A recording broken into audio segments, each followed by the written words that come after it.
행복하다, 행복하다. 말만 들어도 행복합니다. 여러분 행복하신가요? 정말로 행복하셔요? 행복하시기 바랍니다. 사람들은 질문을 합니다. 궁금해합니다. 무엇을, 어디에 사는지, 무엇을 하는지, 그리고 어떻게 사는지를 묻습니다. 왜? 그 어디에 사느냐를 기준으로, 무엇을 하느냐를 기준으로, 또 어떻게 사느냐를 기준으로 그 사람을 평가하고 행복을 평가합니다. 심지어 유치원의 아이들이 그런다죠. 너는 몇 평짜리 아파트에서 사느냐고, 너희 타는 자동차는 무엇이냐고, 네 아버지 직업은 무엇이냐고 어린아이들이 묻는데요. 그리고 나름 저그들끼리 레벨을 정하여서 또래가 형성이 된답니다. 우리 사회가 왜 이렇게 흘러가고 있을까? 이것은 우리나라만의 일이 아니라 세상 어느 나라든지 겪고 있는 사회적인 문제가 아닐까라는 생각을 갖습니다. 왜 그러냐 하면, 세상 사람들은 그게 왜 궁금하냐 하면 행복의 기준을 거기에 두기 때문이라는 거예요. 근데 이 모든 것들이 행복의 어떤 기준이 될 수는 있어요. 어디에 사는가, 어떤 환경에 사는가, 무슨 일을 하고 있는가, 이런 것들이 행복의 기준이 될 수도 있어요. 하지만 그러한 조건들이, 그러한 상황들이, 환경들이 꼭 행복의 조건이라고 말할 수는 없어요. 반드시라고 말할 수는 없다는 거죠.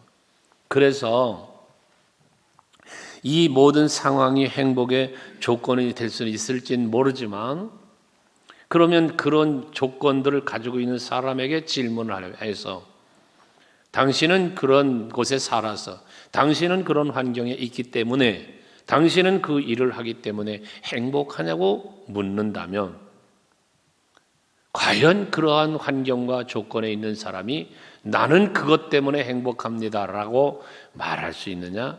그렇지는 또 않더라는 것이죠. 세상 사람들은 명예나 권세나 부귀와 영화 등 많은 것을 가지고 있고 소유하면 그것이 행복인 줄 압니다. 그래서 그것을 추구하며 사는 거죠. 우리 성도들은 예수 안에 사는 성도들입니다. 하기 때문에 세상 사람들이 생각하는 기준이나 추구하는 행복의 이유들을, 기준과 조건들을 그들과 같이 해서는 안 됩니다. 우리의 행복의 기준이 세상 사람처럼 명예와 권세에 있지 말고, 소유에 두지 말고, 내가 예수 안에 있는가, 내가 예수와 동행하며 사는가 라고 하는 이러한 관점에 뭔가 세상 사람과는 다른 행복의 조건과 이유를 찾아가는 우리가 되어야 할 것입니다. 세상의 사회학, 학문을 연구하는 사람들 중에 사회학자들이 연구한 결과가 오래전에 나왔지 않았습니까? 최근에도 그 조사는 이루어지고 있겠죠. 우리 세상 사람들은 숫자를 좋아하니까 그 사람들로 숫자로 분류를 했어요. 연구를 했어요. 수치로. 이 수치는 무슨 수치를 연구했냐면 행복지수라고 하는, 행복도 숫자로 계산을 했더라고요. 그래서 발표를 했는데요. 그렇게 세상 사람들이 추구하는 문화의 발전, 경제적인 성장, 그래서 모든 환경이 부유하고 넉넉한 선진국의 나라 백성들의 행복지수보다 모든 문화도 경제도 어려움을 겪고 있는 아프리카 지역의 백성들이 나라 서로 사람들이 행복 지수가 더 높더라는 결과가 나왔잖아요. 그러면 그렇게 좋아하는 수치를 갖고 평가하고 기준하는 여러분들의 행복 지수의 수치는 얼마가 나오고 있을까요? 아까 물었습니다. 행복하시냐고. 여러분 100이라고 하는 수치를 놓고 볼 때 여러분들의 행복 지수는 100이 되십니까? 아멘 소리는 안 들리고 엘리베이터 종소리만 들렸습니다. 여러분 뭘 말합니까? 행복하다고 말하지만 100% 행복하지는 않다는 거죠. 어떤 사람은 10%의 행복을 가지고도 나는 행복하다고 말할 수 있겠죠. 행복 지수. 왜 부유한 나라의 백성들은 행복 지수가 낮은데 왜 가난한 나라 백성들은 행복 지수가 높을까요? 무엇이 원인일까요? 그들이 생각하고 바라보는 것의 차이라고밖에 말할 수 없습니다. 오늘 우리가 성경 말씀에 다 암송하는 말씀 아니에요? 애지간한 집에는 이 액자 하나 정도는 걸려 있을 수 있는 거고요. 항상 기뻐하라, 쉬지 말고 기도하라, 범사에 감사하라 라는 이 말씀요. 우리 그리스도인들의 행복의 원인, 행복할 수 있는 이유는 여기에 있다는 것을 말씀해 주고 있는 겁니다.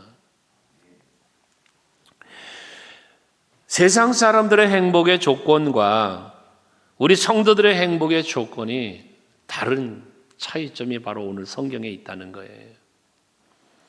다윗은요, 여러분 다윗 얘기를 우리가 많이 묵상하잖아요. 그는 태어나서 어린 시절을 살아오는 과정도 그랬고요. 또 기름 부어 왕으로 기름 부었지만 왕이 되기 이전 사울 왕에게 죽음의 위기, 또 아들 왕이 돼서도 압살롬에게 배신당하는 위기.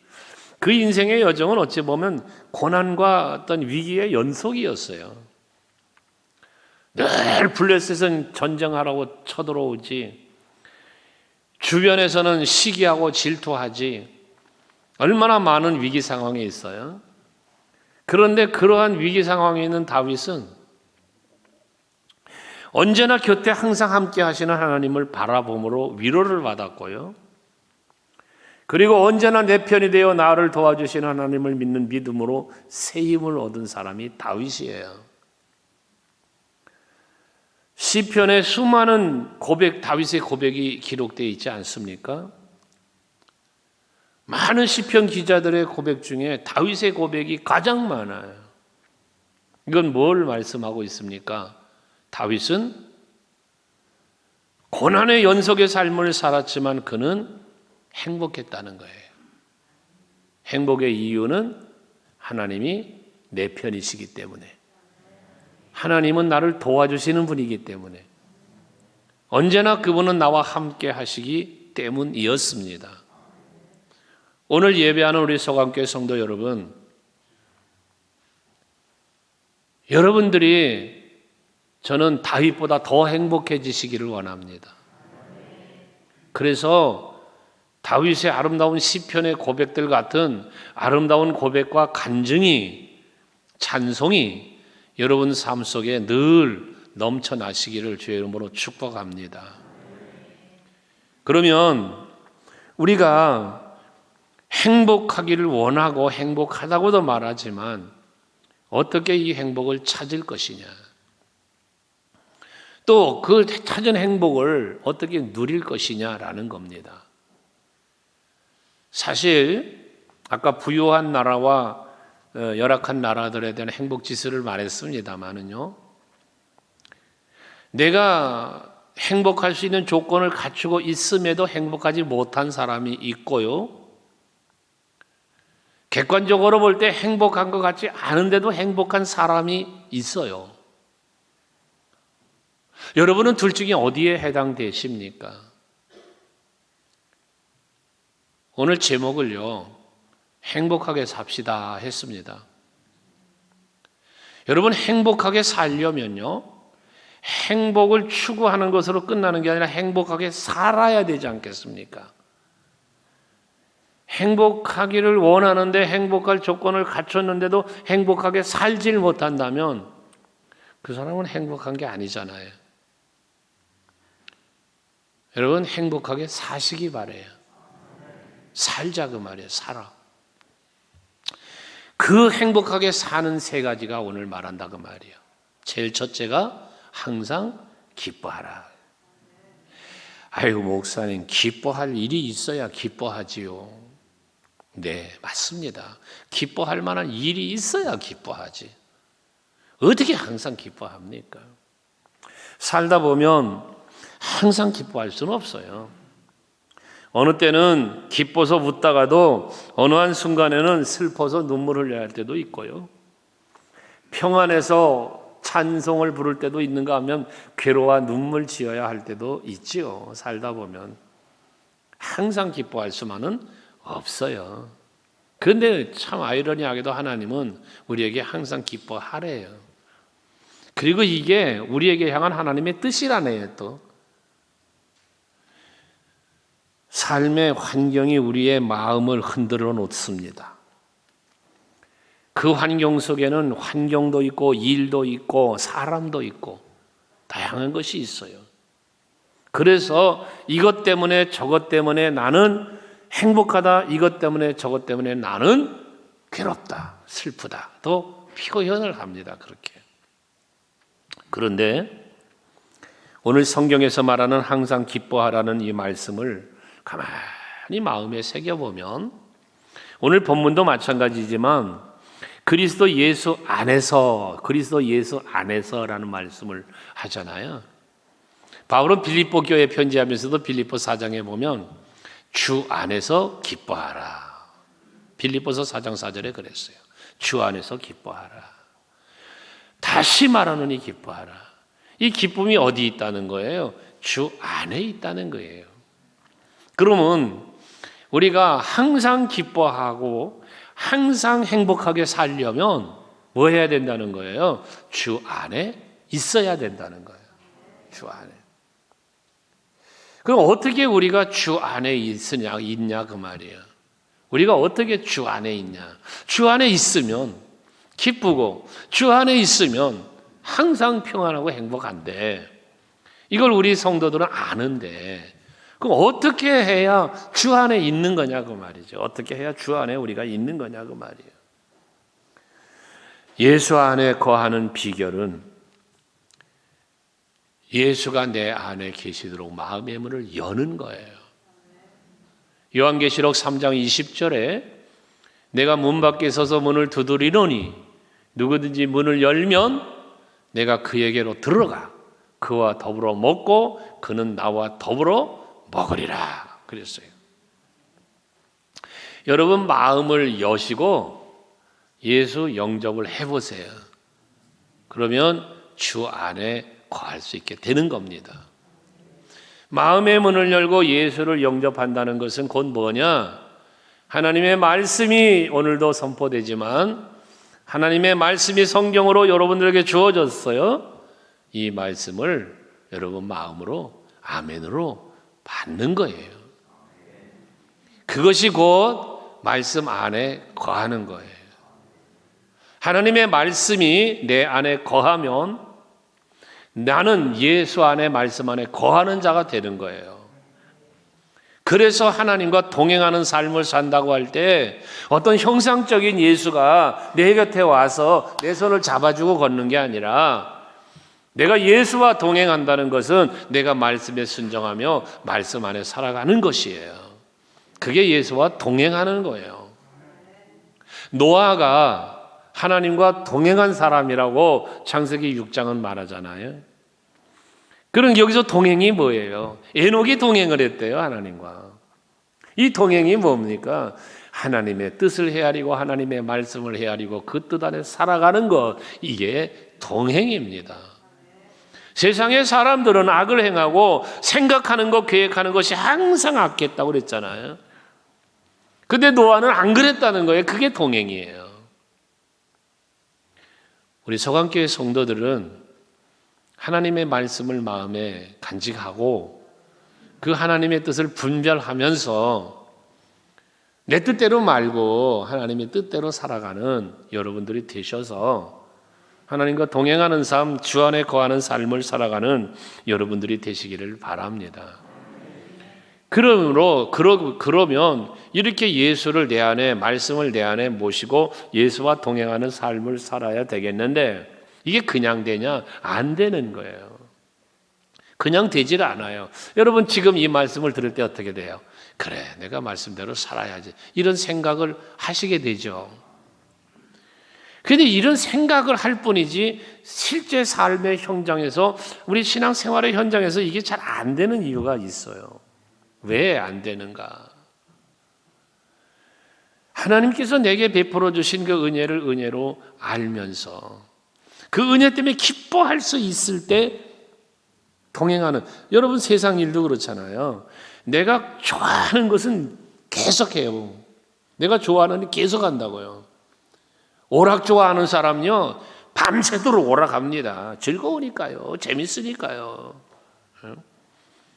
핸드폰 펼쳐들면 시간 가는 줄 모르고 컴퓨터 켜놓으면 그 시간 가는 줄 모르며 거기서 놀고 있습니다. 왜? 기쁘니까, 즐거우니까요. 그럼 우리가 말씀 안에 살고 예수 안에 살려면 어떻게 돼요? 예수를 기뻐해야 돼요. 말씀을 즐거워해야 돼요. 그래서 시편 1편에 복 있는 사람은 여호와의 율법을 뭐해요? 즐거워하여 그랬어요. 즐거워하여. 그게 말씀 속에 사는 거예요. 말씀 속에. 여러분 하루에 성경 읽는 시간이 많아요? 핸드폰 하는 시간이 많아요? 이게 여러분 가만히 보면 항상 기뻐하라고 그럴 때 기쁨을 예수께 찾아야 돼요. 기쁨을 하나님 앞에서 찾으려고 해야 돼요. 그러니 예수님의 십자가의 그 은혜와 사랑이 얼마나 큰지, 그 십자가로 내가 죄사함 받았고 하나님 자녀 됐고 하늘의 소망을 갖고 살게 됐고, 이거 얼마나 기뻐할 만한 이유들입니까? 죄사함은 죽은 자 가운데서 살리신 거예요. 하나님의 자녀는 누림이에요. 하나님의 나라는 영원이에요. 얼마나 기뻐할 만한 일들이에요, 이게. 그 기뻐할 만한 일들을 기뻐할 만한 것으로 아멘으로 받자 그 말이죠. 그래야 예수와 동행이 돼요. 주 안에 그래야 사는 거예요. 그래서 우리는 주님과 동행하며 행복한 삶을 살기 위해서, 기뻐하며 살기 위해서는 우리들의 생각이 중요한 거예요. 사람이 무엇을 생각하고 있든지 그 생각의 결과가 행복이 될 수도 있고 불행이 될 수도 있다는 거죠. 어떤 책을 읽다가 에브라임 링컨이 한 말을 이게 인용해서 기록해 놓은 게 있어서 참 마음에 와 닿더라고요. 뭐라고 그랬냐면 그분이 행복에 대한 이야기. 많은 사람들이, 대부분의 사람들은 자신이 마음 먹은 만큼만 행복하다 그랬어요. 사람들이 행복한데 얼마만큼 행복하냐? 자기 마음 먹은 만큼만 행복하다. 에브라임 링컨이 그 말을 했어요. 그러니까 내 마음에 따라서 그만큼 행복하다는 거예요. 그만큼. 언젠가 제가 그런 말씀 드린 바 있죠. 이 마음이라는 게 참 신기하고 놀라워요. 이것이 꽉 닫혀버리면요 바늘도 안 들어가요. 이 마음이라는 게 신기한 거예요. 여러분 마음이 딱 닫혀보세요. 아무리 설교 말씀 선포해도, 은혜로운 말씀 선포해도, 행복을 말해도요 안 들어가요. 이거 닫혀버리면. 그런데요 요거 열어보세요. 마음을 한번 열어보세요. 온 세상이 다 들어갑니다. 온 세상이 다 들어가요. 그러니 행복의 조건이 어디 있다? 세상 때문에가 아니다 말이죠. 너 때문에가 아니에요, 여러분. 나 때문이에요. 자기 자신인 거예요. 세상 만사 마음 먹기 달려있다 그러잖아요. 여러분 마음의 생각이 여러분을 행복하게도 만들고 불행하게도 만드는 거예요. 생각 좀 잘하면서 합시다. 긍정을 생각하자고요. 긍정을. 사람을 봐도 긍정이 보이고 부정이 보이거든요. 그런데 부정의 생각을 품으면 안 좋은 것만 보여요. 근데 긍정의 마음을 보면 이렇게 이쁜 것만 보여요. 그렇지 않겠어요? 네. 여러분 행복하길 원하면 여러분의 생각을 기쁨으로, 긍정으로 담아가세요. 그러면 행복해져요. 두 번째, 쉬지 말고 기도하라는데요. 행복은 누리는 거죠. 이렇게 누리는 거. 근데 혼자 행복해요. 혼자. 그래가지고 막 너무 기뻐, 너무 즐거워. 혼자. 그래서 나 혼자 막 기쁘고 나 혼자 즐거워가지고 막 박수도 치고 막 깔깔거리고 웃고 방바닥을 떼굴떼굴 구르며 막 좋다. 아이고 행복하다. 그 행복이 얼마나 갈까요? 나 혼자 기쁘고 나 혼자 즐거워서 혼자 호들갑을 떨고 막 깔깔거리고 난리가 났는데 그게 얼마나 갈까요? 그 기쁨이, 그 즐거움이 얼마나 갈까요? 행복은요, 나 혼자 행복해서 깔깔거리기보다는 나누고 베풀고 이게 더 큰 행복이 된다는 거예요. 그래서 슬픔은 나누면 줄고 행복은 나누면 배가 된다는 말도 있지 않습니까? 그런데 우리의 이 행복은 나누어야 되는데 나누기 위해서 뭐가 필요해? 더 큰 행복이 있어야 돼요. 더 큰 행복이. 지금 여러분들이 누리고 있는 행복이 어떤 이유로든 여러분이 누리고 있는 이 행복이 있다면 생각을 해보세요. 이 행복이 얼마나 갈까라는 거예요. 여기 내가 누리고 있는 행복이 정체돼 버리면 그것은 언젠가 얼마 되지 않아 불행이 돼 버리는 거예요. 불행이. 행복한 이유가 변함이 없이 이 이유가 그대로 있다면 어느 한순간까지는 행복하지만 일정한 시간이 지나면 그때부터는 이 행복이 지루해져요. 이 행복이 불행으로 바뀌어버리는 거예요. 그래서 우리는 뭘 합니까? 많은 사람들이 뭐 합니까? 더 큰 행복을 찾아가는 거예요. 더 큰 행복을 위해서 힘쓰는 거예요. 그걸 추구하면서 하는 거거든요. 그렇다면 세상 사람들은 이렇게 더 나은 삶, 더 나은 환경을 찾아서 간다. 뭐 때 행복하기 위해서? 하지만 우리 성도들은 뭐 해야 되겠습니까? 하나님이 내게 주신 은혜로 인하여 기뻐하고 하나님이 내게 주신 은혜를 내가 누리며 사는데 여기에서 이것만 주어진 그것만 바라보고 그것만 누리는 게 아니라 더욱 큰 은혜를 사모함이 우리에게 있어야 된다는 거죠. 더욱 큰 은혜를 사모하는 것. 그것은 결국 무엇이냐? 이거 욕심을 말하는 게 아니에요. 욕심을 말하는 게 아니에요. 만족감 속에 이 하나님이 주신 은혜를 내가 누리는데 이 누림이 거기서 스탑되지 말고 더 큰 은혜, 더 큰 것을 향하여 나아가는데 이게 뭐냐? 욕심을 말하는 게 아니라 만족한 감사로 누리는 중에 더 큰 은혜를 사모하는 마음, 그것 때문에 뭐 하라는 거예요? 기도하라는 거예요. 그게 기도.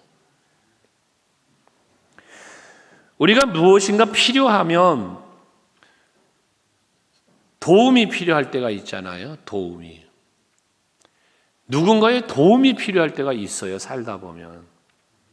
아마 지금 예배하는 여러분들에게도 어떤 도움인가 필요한 부분이 있으실 거예요. 그 도움이 필요한 것들이 있단 말이에요. 그런데 이 모든 필요를 채워주실 분이 누구냐? 하나님이시다는 거죠. 내가 도움이 필요할 때 모든 나의 필요로 하는 도움을 채워주실 수 있는 분은 오직 한 분, 여호와 하나님이신 거예요. 어느 한 일부분은 도와줄 수 있는 사람도 있어요. 환경도 있어요. 하지만 모든 것을 채우시고 모든 것을 도우실 수 있는 분은 하나님밖에 없다. 그래서 오늘 교독문 우리가 성시교독한 내용에 마태복음 6장을 교독했지 않았습니까? 거기에 보시면 너희는 무엇을 먹을까, 무엇을 마실까, 무엇을 입을까를 염려하지 말아라. 그러시잖아요. 그건 뭐야? 하나님이 다 채워주신다는 거잖아요. 다 주신다. 너희는 먼저 그 나라와 그의 의를 구하라. 그러면 이 모든 것 너에게 더하시리라. 모든 것을 더해 주실 수 있는 분 하나님이시단 말이에요. 그러니까 뭐야? 우리는 그의 나라와 그의 의를 구하는 거예요. 기도하라는 거예요. 쉬지 말고 기도하라는 거예요. 야고보 사도는 야고보서 5장 13절에서요. 기도에 대한 이야기를 이렇게 했어요. 같이 한번 읽어볼까요? 시작.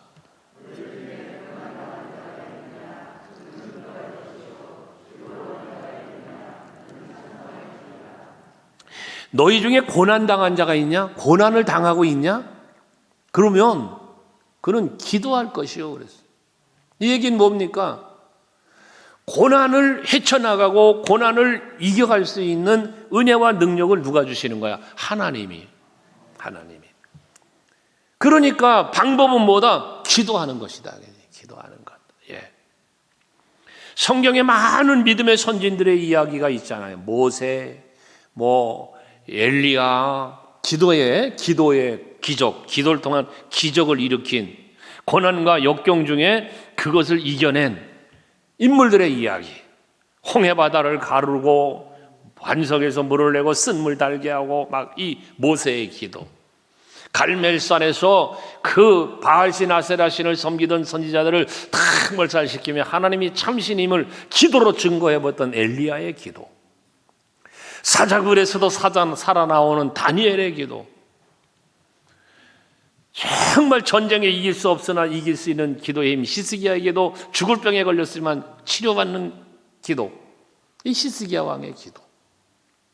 다윗의 기도, 예수더의 기도. 얼마나 많은 기도에 대한 이야기가 성경에 있습니까? 너희가 낭망치 말고 낙심하지 말고 항상 기도에 힘써야 할 것은 라고 누가복음 18장에 말씀하면서 불의한 재판관의 이야기 하지 않습니까? 불의한 재판장인데도 불구하고 항상 쉬지 않고 찾아와서 계속 소원하려는 과부. 귀찮아서 들어준다. 귀찮아서. 하물며 하나님께서 너희의 구하는 것을 들어주시지 않겠냐? 그러니까 낙심하지 말고 항상 기도에 뭐하라? 힘쓰라. 오늘 쉬지 말고 기도하라는 말씀과 맥락을 같이 하지요. 여러분, 기도하면 됩니다. 기도하면. 기도는요, 우리가 그렇게 표현하잖아요. 영적인 호흡이다.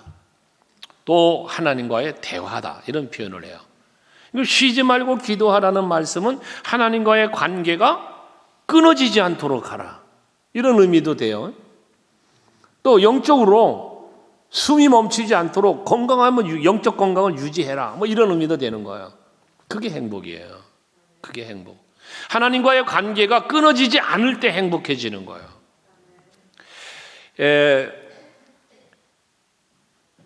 여러분, 코로나 상황을 이렇게 오랜 시간 지나오면서 우리 성도 여러분들의 이야기예요. 여러분들의 이야기. 늘 예배하다 예배를 마음껏 드리지 못하니까 답답합니다. 기도하다가 기도하지 못하니까 답답합니다. 이런 고백들. 여러분, 그런 말씀을 하신 성도님들이 이제 여러분 중에 계신데요. 한번 생각해 보십시오. 여러분, 예배를 안 드리면 답답하십니까? 안 답답해요? 안 드려도 그냥 상관없어요? 기도를 안 하면 혹시 막 답답하십니까? 그럴 수 있는 여러분 되시기를 바랍니다. 하나님 앞에 예배 드리지 못하면 영적으로 답답하고 갈급해져야죠. 기도하지 할 수 없는 상황에 됐을 때 그 갈급함과 답답함이 있어야죠. 그런 여러분 되시기 바라요. 기도할 수 있는 그 찬양 있죠. 왜 걱정하십니까? 그런 찬양이 있어요. 기도할 수 있는데.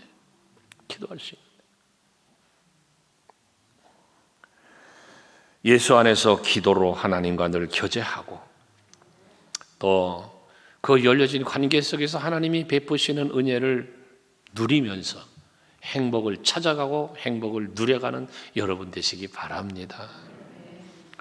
세 번째 마지막은 범사에 감사하라고 말씀하고 있습니다. 범사에 감사는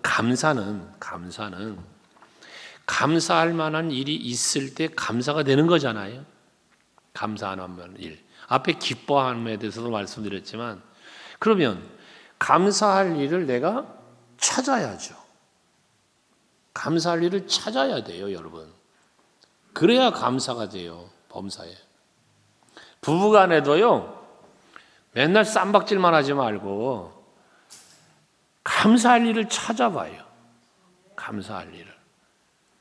여러분, 남편에게 감사한 게 뭐가 있을까 생각해봐요. 감사할 거 되게 많아요. 나 같은 거하고 살아주니 얼마나 감사하고, 먹고 살라고 돈도 벌어다 주니 감사하고. 아멘을 안 하네. 자기 부인을 쳐다봐도 그렇잖아요. 마찬가지잖아요. 얼마나 고마운 게 많아요. 고마운 게. 뭐 눈을 떴더니 또 눈을 뜨냐고 그만 가지, 뭐 이런 참 대먹지 못한 얘기들도 나오는데, 여러분, 저도 고마운 거 아닙니까? 조는 사람이 저 전화벨 소리 듣고 정신 차렸을 거 아니겠어요? 긍정으로 생각하면 다 고마운 거예요. 근데 여러분, 그래서 찾아야 되는데, 하나님 앞에 감사할 일 찾아보셔야 돼요. 찾아보면서 감사하세요. 사람에게도 마찬가지야. 내가 저 사람한테 감사할 일이 뭐가 있을까? 한번 일부러 찾아보세요. 있어요, 찾아보면. 있다니까. 하나님은요, 모세에게 출애굽을 해서 가나안 가잖아요. 그러니까 하나님은 저 가나안 땅을 약속의 땅으로 지금 이스라엘 백성들에게 주시는 거잖아요. 그러면서 하나님이 모세를 통하여 명령하신 게 있어요. 명령. 이게 뭐냐면, 야 모세야, 네 백성들을 이끌고 내가 약속한 땅에 들어가서 거기서 살게 될 때, 그 적각벌이 오른 땅을 누리며 살게 될 때에 절기를 지켜라. 절기를. 그러면서 이 절기를 지키라고 절기를 3대 절기, 5대 절기를 말씀하셨는데, 이 절기를 지키라는 말씀 속에 공통적으로 항상 된 말이 뭐냐면, 너희가 이방 나라에서 종이 되었을 때에, 또 광야를 지날 때에, 이게 그때 하나님께서 6월절에 그 장자의 죽음이라는 이 재앙 속에서 너희들은 지켜줬잖아. 이제 사망이 넘어갔잖아. 출애굽했어. 그리고 홍해를 갈라졌어. 반석에서 물도 냈어. 구름기둥 불기둥이 지켜줬어. 수확도 하지 않았는데 먹이시고 입히시고 다 했어. 이걸 기억하라는 거예요. 기억. 그러면서 6월절을 지켜라. 무교절을 지켜라. 그리고 맥주절을 지켜라. 수장절을 지켜라. 이런 절기들을 이야기한 거 아닙니까? 이게 뭐예요? 다 하나님이 내게 베푸신 은혜를 기억할 때 가능한 거예요. 기억할 때. 근데 이 이스라엘 백성들이 그걸 기억하지를 못하는 거야.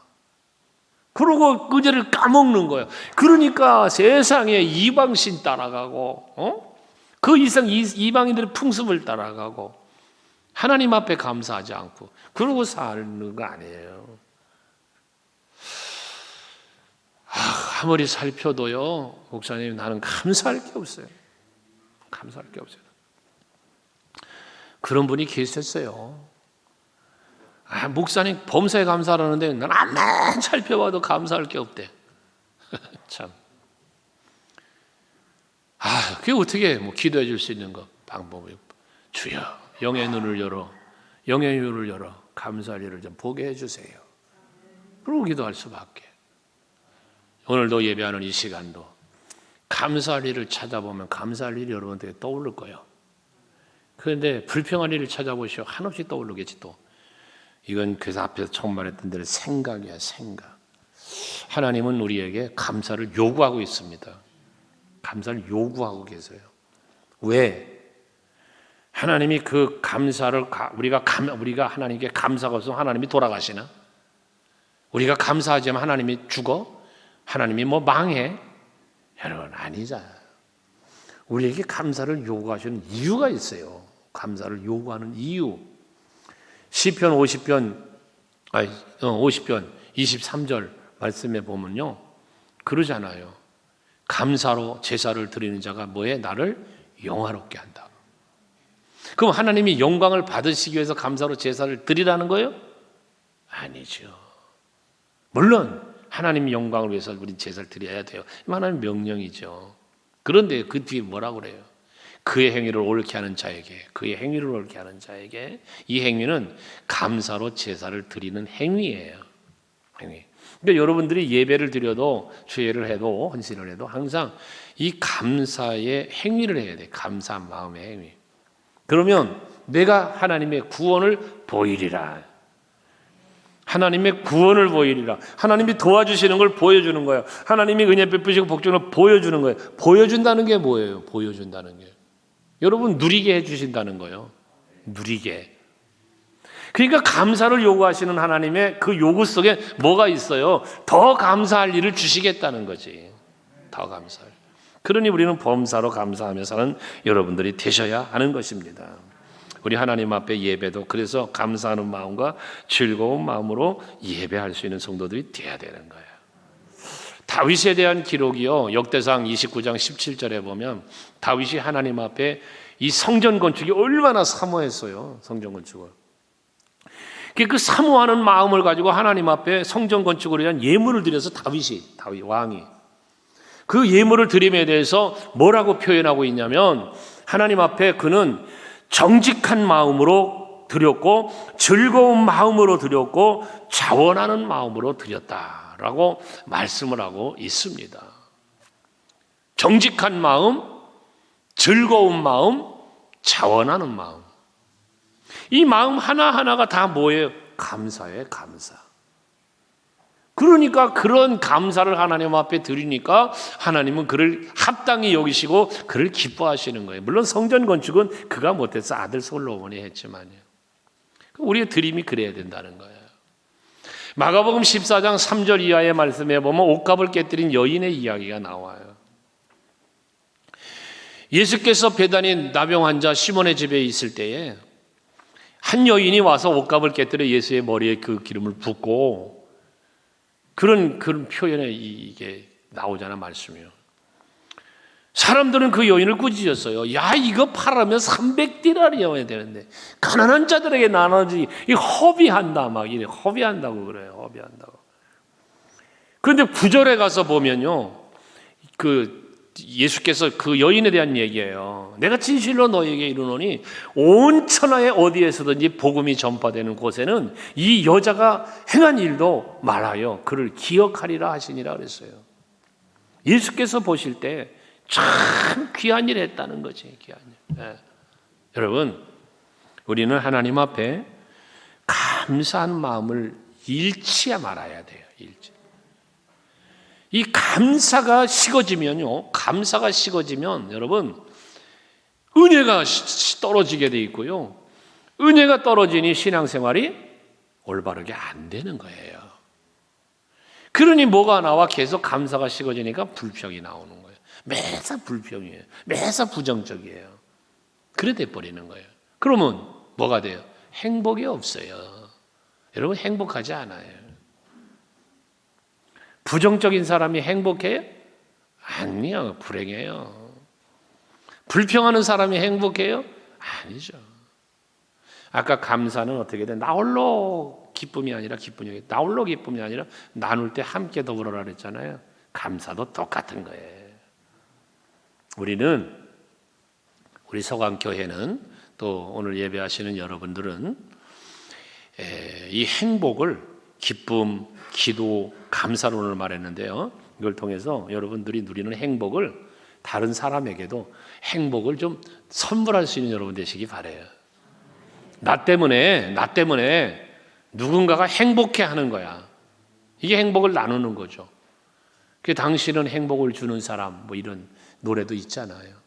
행복을 주는 사람, 행복을 빼앗아가는 사람이 아니라 행복을 주는 사람. 여러분 행복이라는 찬양이 있잖아요.